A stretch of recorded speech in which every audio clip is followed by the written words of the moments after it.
បាទតោះពុកម៉ែបងប្អូនយើងទៅជួបបាទលោកពូក្រុមប្រឹក្សានៅឃុំតាពាំងស្រែទាំងអស់គ្នាផងដែរបាទជំរាបសួរលោកពូ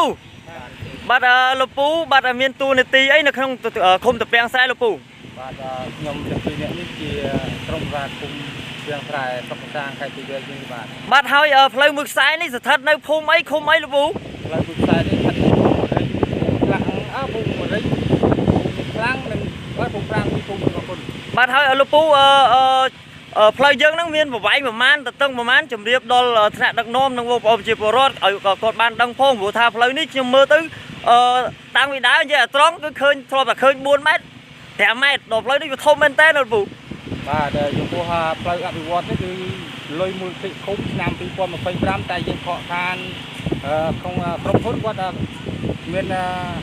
គាត់ដេញខាងបានច្រើនដូចជាតែឃុំទាំងដែរទៅបានក្រោយគេបាទឆ្នាំ2025នេះហើយមានប្រវែង1920ម៉ែត្រមានទទឹង1ម៉ែត្រកម្រាស់1តកន្លះអូពិតជាធំមែនលោកពូព្រោះថាខ្ញុំដើរច្រើនឃុំឃើញតែត្រឹម4ម៉ែត្រ5ម៉ែត្រអញ្ចឹងទេបាទថាវិការបាទតំណាក់ពីរដ្ឋាភិបាលមកគឺ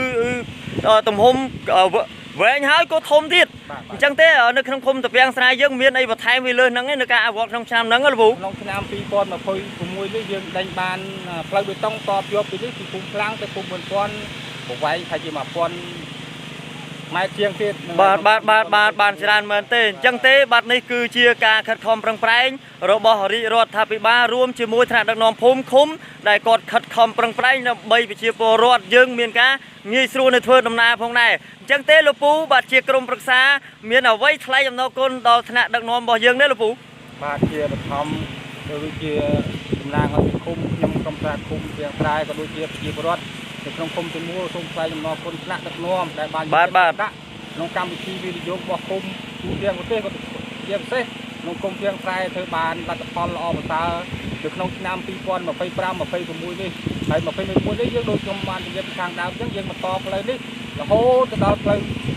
ធំផ្លូវបាទផ្លូវពីគោកន្លែងទៅដល់ផ្លូវកណ្ដាលឲ្យឆ្លងកាត់បាទផ្លូវនេះគឺវែងហើយគឺបានធំទលាយមែនតើអញ្ចឹងទេ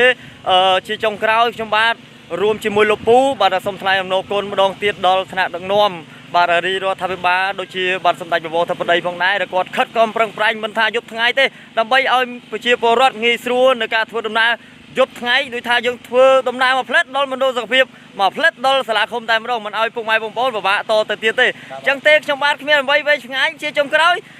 សូមអរគុណនិងសូមគោរពលាផងដែរ